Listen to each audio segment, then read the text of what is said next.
everybody, it's Jen.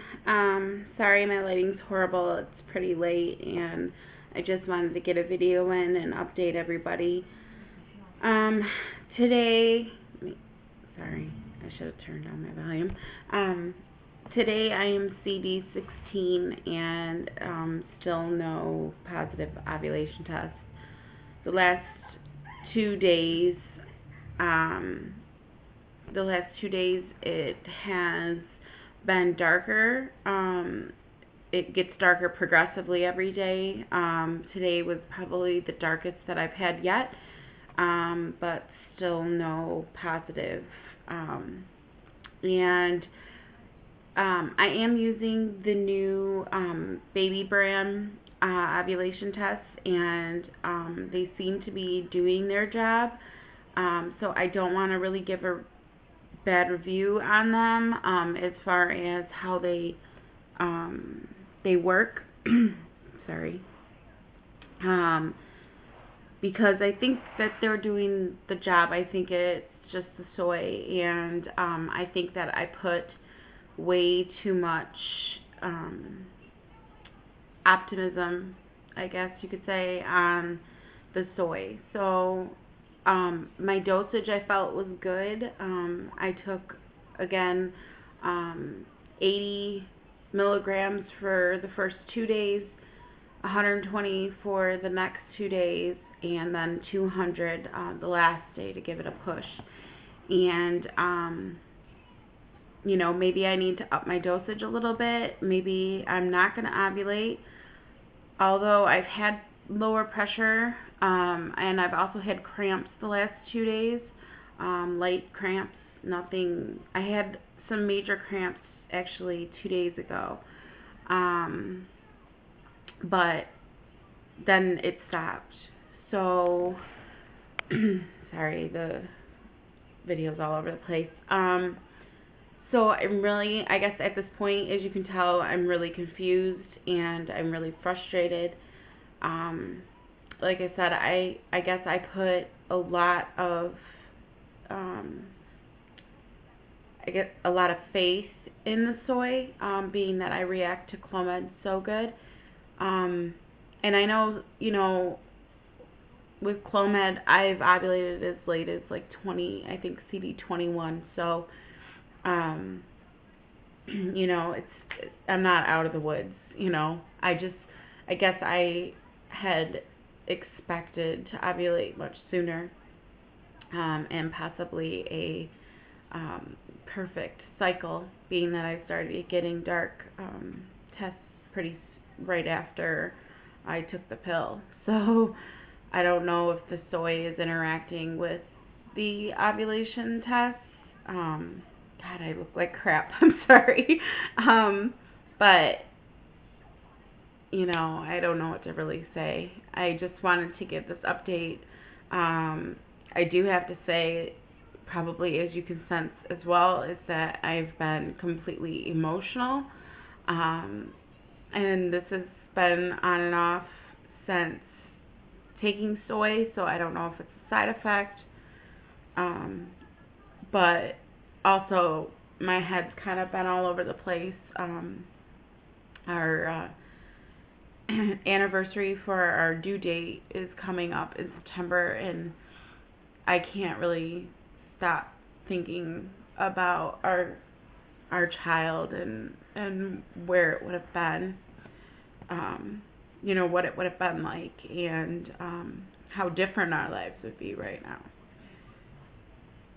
So, I don't know. Like I said, I'm kind of all over the place emotionally. Physically, I feel fine. You know, I'm not having any problems, you know, with that. But, you know, now I'm just it's kind of like you get this realization that, like, you know, we expect too much sometimes, and I think, like, my initial reaction to the soy was that, oh, this is going to work, and this is going to be my miracle drug, and you know what, it still might. You know, I'm not trying to be a defeatist. I'm really not.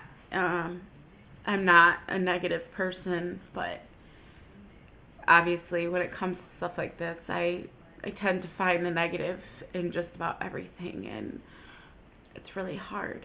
And I know that I've talked about it before, how hard it is, and I know you all know that. I know you've all struggled and, are dealing with a lot of things, if not the same things that I am. So I'm not trying to take that away from anybody or say poor me, or it's just one of those nights, And, I don't know if I'm doing the right things. I have my support group who I love more than anything. But some things have been happening within the group that I just kind of have stepped away a little bit, just because some trust has been broken, and I just don't know how I feel about that yet. And just the support is wonderful, and I appreciate it, and I can't ask for better women in this group, but it's just, I don't know, it gets frustrating when we all are so hormonal and we all have our opinions, and so that's been kind of a tough blow for me lately. And then I find myself watching tons of baby shows, or like the new show, I'm trying to think what it's called. Yeah, I'm Having Their Baby. So it's an adoption show, if you haven't caught it. And honestly, I sit through every episode and I cry. Just because I think about adoption so highly. Like, whether if I was a fertile person, I would do anything to be able to adopt a child and, help raise someone else's child. I'm capable of that. But watching this show, like, I find, it also seems so challenging. And, we struggle enough with infertility, and then you have to struggle with adoption, and, it seems like most of the adoptive parents have like 100% of their lives together, and I don't want to sound like I don't have 100% of my life together, but it seems like these parents are picked like based on material things, based on, if I was giving up my child, and either most of the circumstances in giving up your children, a lot have to do with being able to take care of them and financially supporting them. And of course you want people to be financially stable. Of course you want them to have more than you did in life. And I think that's great, because I feel that if I had to do that, that's what I would want for my child. I'd want it to have more than I had. But then I look at my situation, and I look at how much love I have to give. And, not that we just bought a beautiful home, and, with me not working right now, it's not like we can just go off and have vacations once a month. And, it just kind of freaks me out to think that, like, if I put together a portfolio right now, like, I don't know, I guess it sounds vain, but like, I don't have the materialistic things. Like, I never set forth to be materialistic. I I mean, I have things. I don't know if this is coming across right, but you know, like I don't have a boat. I don't have, you know, a vacation home. I don't have, you know, it's things like that I'm talking about. Not, you know, not having stuff or having the financial means for a child.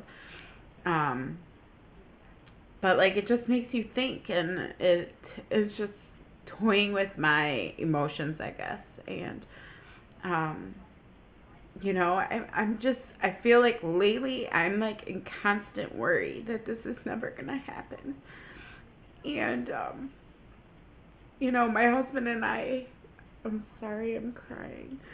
Um, but my husband and I have talked about it, you know, a lot. And you know, he tells me all the time that, you know, Jen, you're enough for me. You know, I love you, and whatever our lives are gonna bring, you know, it's gonna be okay. And I want to believe that. I do.